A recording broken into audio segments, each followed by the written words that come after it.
The notification lit up his phone at 11:47 p.m. David stared at the message preview, his heart skipping a beat as he saw the words from his neighbor Emma, "Do you think it's beautiful?" followed by an image attachment. His thumb hovered over the screen, exhaustion from another long day of solo parenting momentarily forgotten. What he would discover in that photo would change everything, but not in the way anyone might expect. If you're enjoying this story so far, please hit that like button and subscribe to the channel for more heartfelt stories that explore the unexpected connections we make in life. David Collins hadn't planned on being a single father at 34. 3 years ago, his wife Melissa had walked out, leaving him with their 5-year-old daughter Lily and a note that simply read, "I can't do this anymore." The first year had been the hardest, explaining to Lily why mommy wasn't coming home, learning to braid hair, figuring out how to balance work deadlines with school pickups, and somehow finding time to keep their modest suburban home from falling into complete disarray. Tonight had been particularly challenging.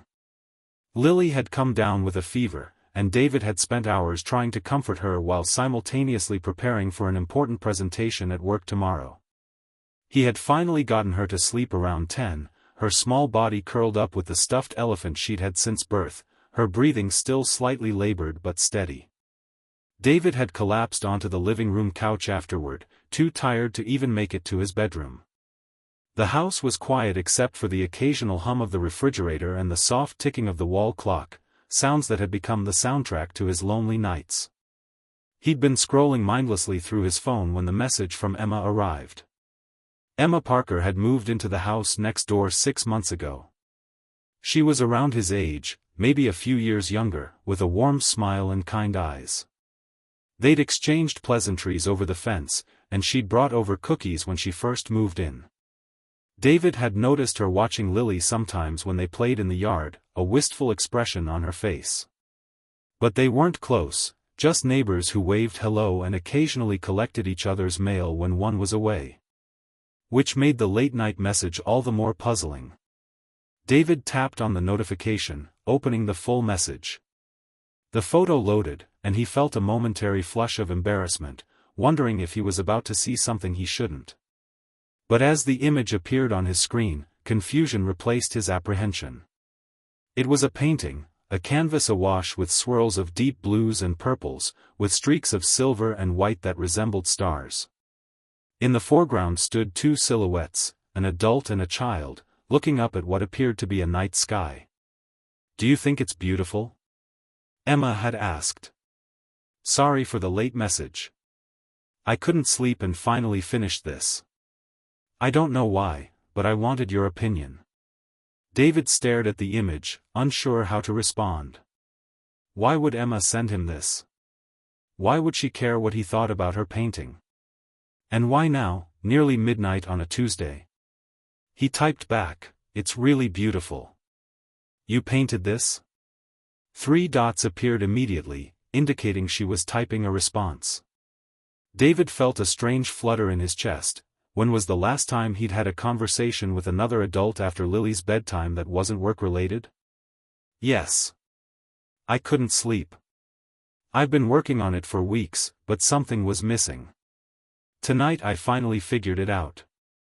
I added the second figure." David looked at the painting again, at the 2 silhouettes, the taller one with a protective arm around the smaller one. He felt a lump form in his throat. Is it supposed to be me and Lily?" he typed, his fingers trembling slightly. The 3 dots appeared and disappeared several times before her response came through. "I hope that's not weird. I see you two in the backyard sometimes. The way you are with her, it's beautiful. My dad left when I was 4. I never had that." David sat up straighter, suddenly wide awake. He hadn't realized Emma had been watching them that closely, or that their ordinary moments had made such an impression. "Not weird," he wrote back. "I'm honored, actually. But why send it now? It's pretty late." Another pause before her response, "I'm sorry. I shouldn't have bothered you. I got some news today. Not great news." And finishing this painting felt important suddenly. David's concern grew. He'd noticed Emma hadn't been around much lately. He'd assumed she was busy with work or traveling. "Are you okay?" he asked. "No," came her immediate reply. "But I will be. Eventually." David hesitated, then made a decision. He stood up, walked to the kitchen, and put on a pot of coffee. Then he typed, "My porch or yours?" 15 minutes later, David sat on Emma's front porch swing, a mug of coffee warming his hands against the cool night air. He'd brought the baby monitor with him, its soft static the only sound besides the occasional passing car and the gentle creaking of the swing. Emma sat beside him, her own mug clutched between her hands. Her dark hair was pulled back in a messy bun, and she wore an oversized sweater that made her look smaller than she was. Up close, David could see the shadows under her eyes, the paleness of her skin. "Thank you for coming over," she said softly. "I know it's late, and you have Lily." "She's out cold," David assured her. "The fever medicine knocked her out. And I brought the monitor." He held it up as evidence. "So, do you want to talk about it? They've not great news?" Emma took a deep breath, her eyes fixed on some distant point in the darkness. "I have cancer," she said, her voice steady despite the weight of the words. "Ovarian. They caught it early, which is good, but—" She trailed off, taking a sip of her coffee. "Treatment starts next week. Surgery, then chemo." David felt as if the air had been knocked from his lungs. "Emma, I'm so sorry." She nodded, acknowledging his sympathy without meeting his eyes. "The thing is, I always thought I'd have kids someday. It was just something I assumed would happen when the time was right. But now—" She gestured vaguely. "The treatment might affect my fertility. And even if it doesn't, the doctors are recommending a full hysterectomy eventually, given my family history." David remained silent, understanding now why she had been watching him and Lily, why the painting of a parent and child meant so much to her. "I don't even have a partner," Emma continued, a bitter laugh escaping her. "I broke up with my boyfriend 6 months ago, right before I moved here, actually. He cheated. With my friend." She shook her head. "And now I'm facing all of this alone, and all I can think about is how I might never get to be a mother." "You don't have to face it alone," David said quietly. Emma finally looked at him, her eyes glistening with unshed tears. "That's nice of you to say, but—" "No, I mean it," David interrupted. "Lily and I are right next door. We can help. With rides to appointments, or meals, or—" He paused, realizing he was getting ahead of himself. "I know we don't know each other that well, but neighbors are supposed to help each other, right?" A tear slipped down Emma's cheek, and she quickly wiped it away. "I didn't send you that painting to guilt you into helping me." "I know that," David assured her. "But seeing that painting, seeing how you see me and Lily, it made me realize something. We've been so wrapped up in our own little world since Melissa left. Maybe it's time we opened up a bit." Emma was quiet for a moment, then said, "You're a good dad, David. Lily is lucky to have you." "I'm just doing my best," he replied, feeling a familiar pang at the mention of his daughter. "Some days are better than others." "All days are better than none," Emma said softly. They sat in companionable silence for a while, sipping their coffee and listening to the night sounds. David found himself studying Emma's profile, noticing the gentle curve of her nose, the way her eyelashes cast shadows on her cheeks in the dim porch light. "Can I see the actual painting?" he asked eventually. Emma nodded and stood up. "It's still wet, but come on in." David checked the monitor one more time, making sure Lily was still sleeping peacefully, then followed Emma into her house. The interior of Emma's home was warm and inviting, with walls painted in soft earth tones and furniture that looked comfortable rather than fashionable. Books were stacked on nearly every surface, and plants thrived in the corners. It was the home of someone who valued coziness and personal touches over perfection, something David could appreciate. Emma led him to a small room off the living area that she had converted into a studio. An easel stood by the window, and the painting from the photo was propped up on it. In person, it was even more striking, the colors deeper, the texture of the paint adding dimension to the night sky. "It's beautiful," David said, moving closer to examine it. "I had no idea you were an artist." "I'm not, really," Emma replied, standing beside him. "Not professionally, anyway. I work in marketing, graphic design mostly. But painting has always been my escape." She reached out, her fingers hovering just above the canvas without touching it. "When everything else feels out of control, I can still create something beautiful." David understood that feeling all too well. After Melissa left, he'd thrown himself into creating a stable, loving home for Lily, his way of controlling what little he could in a world that had been turned upside down. "The figures," he said, pointing to the silhouettes. "That's really us?" Emma nodded, a flush creeping up her neck. "I hope that's okay. Like I said, I see you two in the backyard sometimes. The way you listen to her, really listen, when she's telling you about something that happened at school. The way you spin her around until she's dizzy with laughter. The way you look at the stars together on clear nights." She paused, then added more quietly, "It's what I always wished for as a kid."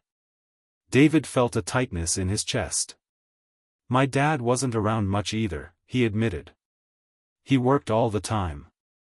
Provided for us, but wasn't really present, you know? I promised myself I'd be different with my own kids." He gave a rueful smile. "Of course, I never planned on doing it alone." "You're not alone anymore," Emma said, then quickly added, "I mean, you have neighbors who care. Who want to help." Their eyes met, and David felt something shift between them, a recognition, perhaps, of two people who understood what it meant to face life's challenges without the support they'd once expected to have. The moment was interrupted by a crackle from the baby monitor, followed by Lily's voice, small and frightened, "Daddy? Daddy, where are you?" David immediately reached for the monitor. "I'm coming, sweetheart," he said into it. "Daddy's coming right now." He turned to Emma apologetically. "I have to go," she said, understanding in her eyes. "She needs you." David nodded, already moving toward the door. "I meant what I said, Emma. About helping. We'll talk more tomorrow?" Emma smiled, a genuine smile that reached her eyes despite everything. "I'd like that." As David hurried back to his house, he found himself thinking about the painting, about how Emma had seen beauty in his relationship with Lily, even as she faced her own uncertain future. He thought about how lonely they'd both been, living side by side yet separate, until a late-night message had bridged the gap. By the time he reached Lily's room, finding her sitting up in bed with flushed cheeks and frightened eyes, David had made a decision. They would be there for Emma, he and Lily. They would show her that family could be found in unexpected places, that love could grow even in the harshest conditions, like stars shining brightest against the darkest sky. The next few weeks brought changes to both households. True to his word, David began helping Emma prepare for her treatment. He researched ovarian cancer, learning everything he could about what she would be facing. He organized a calendar for her appointments, offering to drive her when his work schedule allowed. He enlisted Lily's help in preparing freezer meals that Emma could easily heat up on days when she felt too sick to cook. For her part, Lily was initially confused by their new involvement in the neighbor lady's life, but children adapt quickly. Soon, she was drawing pictures for Miss Emma and asking if they could bring her soup when she wasn't feeling well. "Is Miss Emma going to die?" Lily asked one evening as David tucked her into bed, her small face serious in the glow of her night light. David's heart clenched at the directness of the question. "The doctors are doing everything they can to make her better," he said carefully. "Miss Emma is very strong, and she's fighting hard." Lily considered this, her brow furrowed in thought. "Mommy left because she didn't want to be with us anymore," she said, the statement carrying the weight of a child's understanding of abandonment. Miss Emma won't leave like that, will she? David sat on the edge of Lily's bed, stroking her hair gently. No, sweetheart. Miss Emma isn't leaving by choice. She's sick, and she's doing everything she can to stay. Lily nodded, seemingly satisfied with this explanation. Then we have to help her stay, she declared with the simple logic of a child. We can be her family until she gets better. Out of the mouths of babes, David thought, his throat tight with emotion. That's a wonderful idea, Lilybug. We can be her family. Emma's surgery was scheduled for a Tuesday in early October. David took the day off work to drive her to the hospital, arranging for his mother to pick Lily up from school. The waiting room was sterile and impersonal, with uncomfortable chairs and outdated magazines. David sat alone, checking his watch every few minutes, trying not to imagine what was happening in the operating room. He'd only known Emma for a short time, really known her, beyond neighborly waves, but the thought of losing her now was unbearable. When the surgeon finally appeared, David stood up so quickly he felt lightheaded. Are you family? The doctor asked, clipboard in hand. David hesitated only briefly before answering, yes. I'm her family. The surgeon nodded, accepting this. The surgery went well. We were able to remove the tumor completely, and preliminary tests suggest it hadn't spread beyond the ovary. We were also able to preserve her other ovary and her uterus, which was a priority for her. David felt relief wash over him like a physical sensation. So she could still have children someday? It's possible, the surgeon confirmed. Not guaranteed, but possible. She'll need to undergo chemotherapy as a precaution, which may affect her fertility, but given her age and the stage of the cancer, her prognosis is good. David thanked the doctor, then sank back into his chair, overwhelmed by emotions he hadn't allowed himself to fully acknowledge until now. Emma would be okay. She would have a chance at the future she wanted, a chance at motherhood, if that was still her dream. When he was finally allowed to see her in the recovery room, Emma was pale and groggy from the anesthesia, but her eyes lit up when she saw him. You stayed, she murmured, her voice raspy. David took her hand, careful of the foreline. Of course I stayed. Where else would I be? Emma's eyes filled with tears. The doctor told you? David nodded. Good news all around. You're going to be fine, Emma. She squeezed his hand weakly. Thank you for being here. For everything. David brought her hand to his lips, pressing a gentle kiss to her knuckles. This is just the beginning, he promised. The hard part's coming with the chemo, but Lily and I will be with you every step of the way. Emma's eyes were already drifting closed, the medication pulling her back toward sleep. My family, she whispered, the words slurring slightly. My unexpected family. David sat beside her bed long after she'd fallen asleep, watching the steady rise and fall of her chest, thinking about how quickly life could change, how a late-night message and a painting had led them here, to this moment of connection in the midst of crisis. The chemotherapy was brutal, just as they'd been warned. Emma lost her hair, her appetite, and often her hope. There were days when she couldn't get out of bed, when the nausea was so severe she couldn't keep even water down. David installed a connecting gate between their backyards to make it easier to check on her throughout the day. Lily insisted on bringing her stuffed elephant, her most prized possession, for Emma to cuddle when she felt sick. Mr. Ellie makes everything better, Lily explained solemnly as she placed the well-loved toy beside Emma on the couch. He